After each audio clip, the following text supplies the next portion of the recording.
Mesdames, Messieurs, chers amis, chers sociétaires de l'amicale des anciens et amis du d'infanterie. Comme vous le savez, c'est toujours avec afin de commémorer le souvenir des 11 prisonniers du 110e régiment d'infanterie fusillés par l'ennemi le 26 mai 1940. À cette occasion, nous souhaitons tout d'abord remercier les personnalités présentes. Monsieur Hervé Berthelot,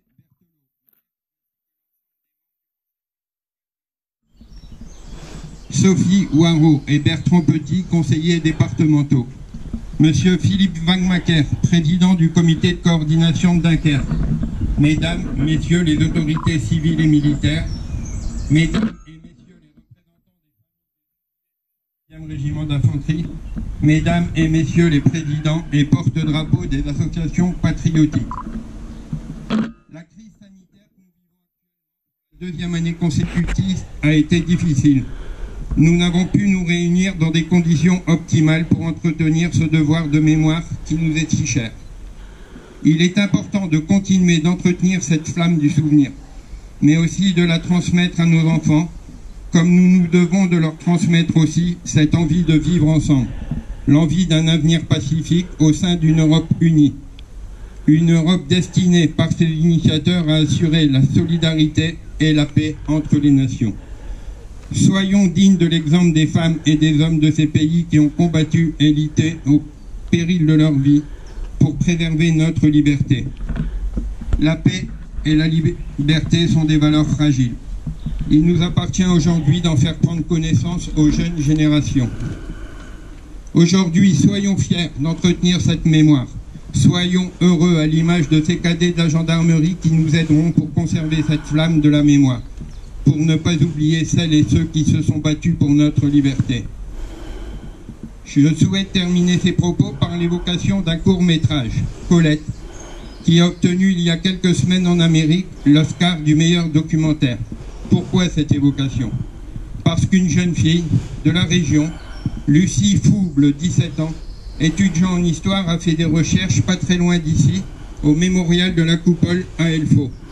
Son travail l'a amené à se pencher sur l'histoire d'un résistant, Jean-Pierre Catherine, mort à Dora le 22 mars 1945. Il avait 17 ans. Elle a rencontré la sœur de Jean-Pierre, Colette, également résistante. Elle l'a emmené à Dora sur les traces de son frère. De ce passage est né l'aboutissement d'une histoire forte entre Lucie et Colette. Je vous invite à regarder ce documentaire, Colette, et je tiens à remercier Lucie pour ce travail de mémoire. Merci à tous ces jeunes qui contribueront à ce devoir de mémoire. Merci. Monsieur le président de l'amicale du 110e Mesdames et Messieurs les commandants de la brigade de gendarmerie de Tattagel, bienvenue. Le détachement des cadets de la gendarmerie du Nord et son encadrement. Mesdames et Messieurs les autorités civiles et militaires en vos grades et qualités, Mesdames et Messieurs. C'est avec beaucoup de plaisir et d'émotion que je préside ce matin, aux côtés de Bernard Dezer, président de l'amicale du 110e régiment d'infanterie, et de M. Hervé Berthelot, maire de la commune de Houle, la cérémonie de commémoration du 81e anniversaire de ce que l'on peut qualifier du crime de Houle, survenu en ces lieux le 26 mai 1940. Ceux qui ont vécu ces journées de peur et de violence n'évoquent jamais sans émotion les journées terribles de l'invasion de mai-juin 1940. C'était la guerre, le feu, la souffrance et la mort. Très vite occupés, 2 semaines après le franchissement de la Meuse par les chars de Guderian et de Rommel, notre région eut à connaître les premiers crimes de guerre nazie, ce qui firent connaître le vrai visage de ces soudards auxquels l'hitlérisme avait inculqué le mépris de l'homme et de la morale traditionnelle. L'un de ces actes de barbarie eut pour cadre ce hameau de Houle, et plus particulièrement la briqueterie de M. Paul-Antoine à Vinques, où nous nous situons, où 2 soldats allemands pris de boisson fusillèrent 11 soldats du 21e bataillon du 110e régiment d'infanterie qui avaient été capturés la veille après une héroïque résistance devant la commune de Ouad qui se trouve juste à quelques kilomètres d'ici. Ils étaient tous jeunes. L'aîné avait 26 ans. Il s'agissait du lieutenant Georges Lebrun de Huilam, du sergent Albert de Poerst de Speaker, du caporal-chef Gaston Leleu de Calais, du soldat Pierre Alferia de Divion, du soldat Alphonse de Guetter de Roubaix, du soldat Léon Devran de Calais, du soldat Maurice Déné de Bully-les-Mines, du soldat Michel Lefebvre d'Ardres, du soldat Maurice Roussel de Conchil-le-Temple, du soldat Louis Sebert de Lens et du soldat François Trison de Bruay en Artois. Le 26 mai 1940, au matin, les 11 hommes furent rassemblés dans la cour et fusillés, sans autre forme, par 2 soldats qui, semble-t-il, avaient passé leur nuit en libation et qui entendaient sans doute se venger de la résistance que les soldats français leur avaient opposée la veille. Au lendemain du massacre, c'est le secrétaire de mairie et instituteur du village, M. Foss, accompagné de M. Didry de Saint-Omer, déporté plus tard pour fait de résistance et qui ne revint pas des camps de concentration, qui eut la dangereuse mission d'affronter la morgue d'un officier supérieur allemand et de lui demander qu'une sépulture plus décente, qu'un couette jardin soit accordé aux malheureux soldats. Le 1er juin, les corps exhumés et déposés au cimetière dans les caveaux que de nombreuses familles ouloises avaient généreusement mis à leur disposition. Une stèle, érigée en 1945, sur les lieux du massacre, rappelle les noms des 11 soldats français et l'inqualifiable forfait dont ils furent victimes. Nous célébrons donc en ce jour le 81e anniversaire de cette tragédie devant ce monument dédié à leur mémoire, édifié il y a maintenant 76 ans. Un monument aux morts, c'est une autre dimension. C'est un moment de recueillement et de partage autour du devoir de mémoire. Ce devoir de mémoire qui honore une nation et permet le rassemblement de tous au-delà des différences. Il participe à la reconnaissance du parcours de chacun. Le devoir de mémoire est non seulement une contribution à ce que notre pays a été, à ce qu'il est aujourd'hui, mais également aux valeurs qui fondent ce qu'il deviendra demain. Un monument aux morts a une triple vocation.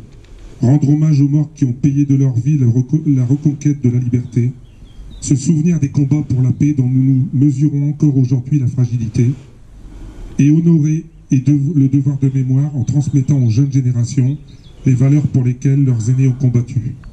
Je suis particulièrement fier à ce titre d'avoir nos jeunes cadets de la gendarmerie ici présents.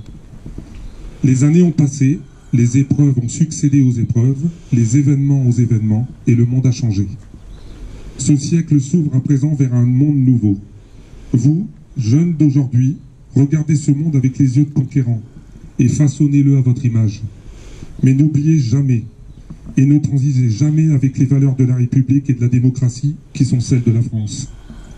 Enfin, permettez-moi de citer Winston Churchill, celui qui fut le premier à accueillir le premier représentant de la France libre et qui écrit « Un pays qui oublie son passé n'a pas d'avenir ». Je vous remercie toutes et tous chaleureusement pour votre présence ici en ces lieux et je donne la parole à Monsieur le maire Hervé Berthelot. Cérémonie du souvenir.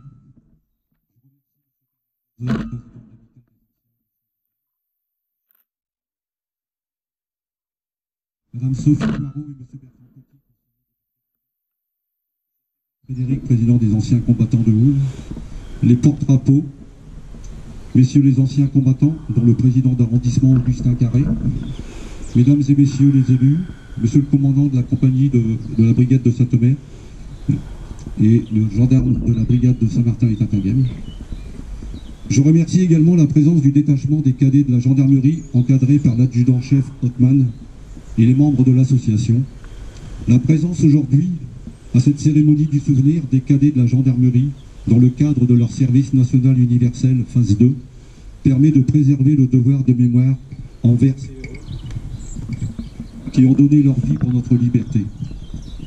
En tant que nouveau maire, je prends la parole pour la première fois devant ce monument érigé et inauguré le 4 août 1946, et c'est avec une grande émotion que je préside cette cérémonie d'hommage solennel à ces 11 soldats héroïques fusillés sur notre commune. Comme l'a dit Stéphane tout à l'heure, ils étaient très jeunes. La section était commandée par le lieutenant Georges Lebrun, donc tué la veille de ses 25 ans. Le lieutenant Albert Depors, le speaker dans le Nord, avait 25 ans. Le caporal-chef Gaston Leleu avait 25 ans. Les soldats Alferia Pierre, 24 ans. Alphonse de Guetter, 24 ans. Léon Devren, 26 ans. Maurice Déné, 24 ans. Maurice Roussel, 24 ans, Louis Sebert, 26 ans, et François Tison, 26 ans.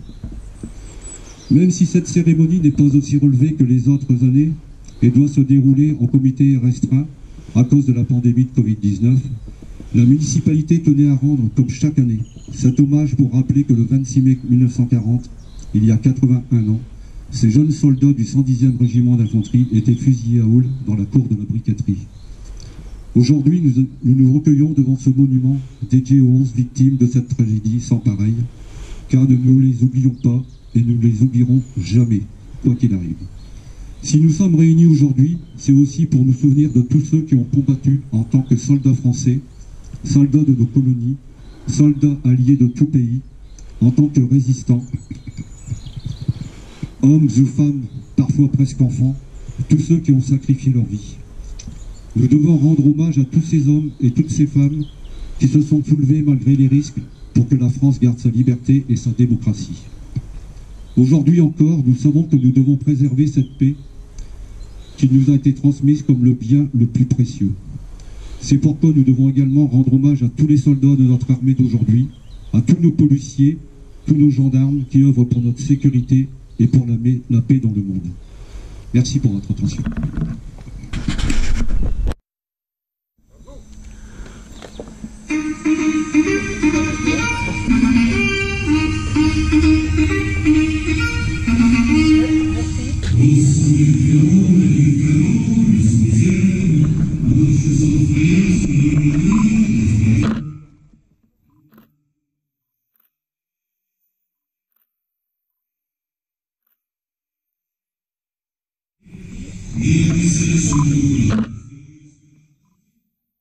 Thank you.